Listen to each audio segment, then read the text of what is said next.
Chapter 1.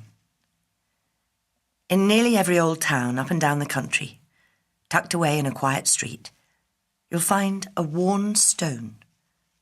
Usually it just sits there, poking out of the pavement or half covered by the side of a building, worn, a bit grubby and ignored.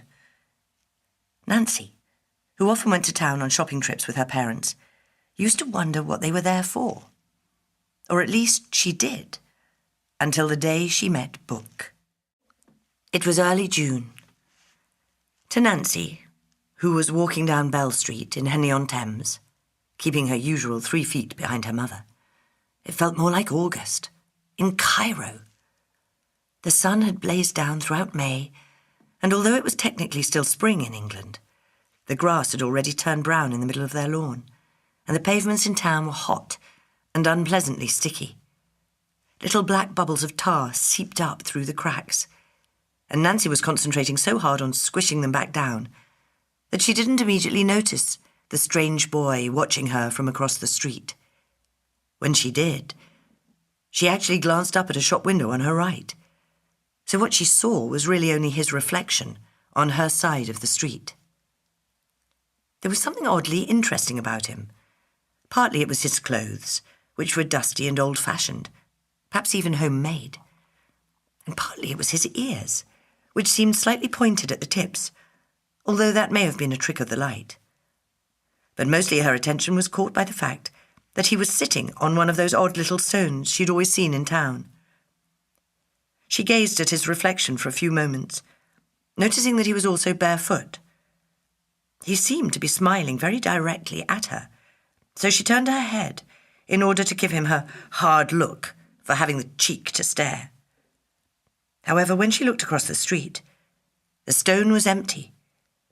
He must have got bored with being impertinent, she supposed, and wandered off.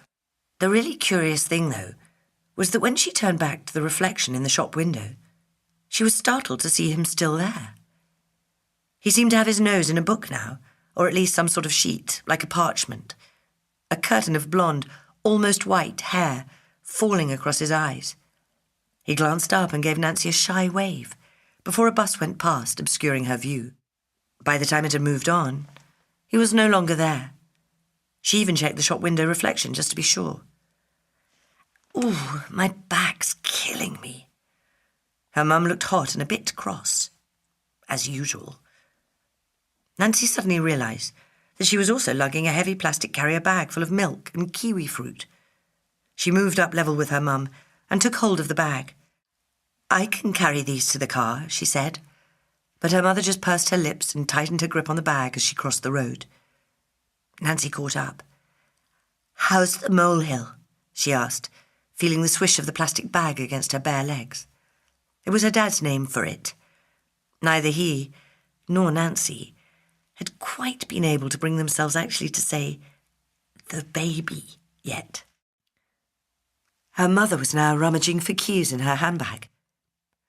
"I feel like I've got a radiator strapped to my stomach.